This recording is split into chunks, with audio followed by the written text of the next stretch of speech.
Well, I, for one, don't think we'd benefit from having this hopeless government in power for a second longer, let alone an entire year.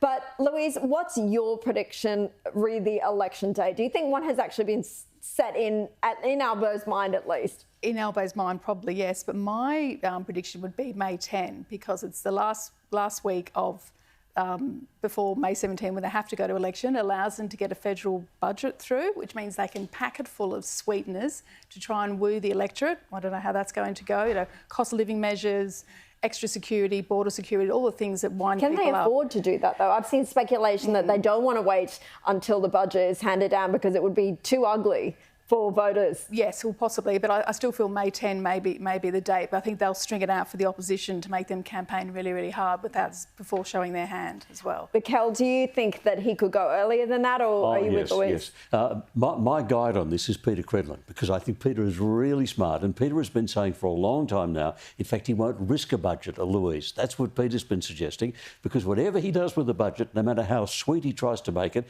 it's going to just expose their economic mismanagement and the enormous debt that Australia is falling into. The budget papers will look so bad he can't afford the budget. Now, that means he really can't have the Parliament sitting in March, so he's got to call an election early enough so the Parliament is not sitting in March. March 8th is the WA state election, so anytime he can call it. He can't run the election when the WA election is on, but he could even have called the date while it's on, because he's got to have 33 days minimum from when he calls the date to when the election is held. But that's not a maximum.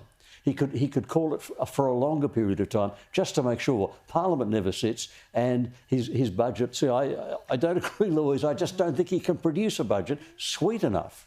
Do you think the April 12 date, and I saw Samantha Maiden report this yesterday, it seems to be firming up for some people as the most likely. But Kel, April is not a traditional date. The governments go to elections. It's Easter. I know April 12 is also the Jewish Passover, and the government is on the nose enough with Jewish Australians. Getting close.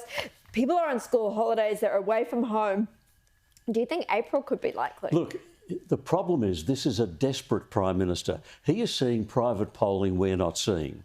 And his behaviour in Queensland is making it really clear this is a man who's seeing really bad numbers in those private polling. He is desperate. So whatever date he chooses, it's not going to be the ideal date. It's going to be the date he has to go. He doesn't really have a choice. Well, he would like to leave it for another year. That much is clear.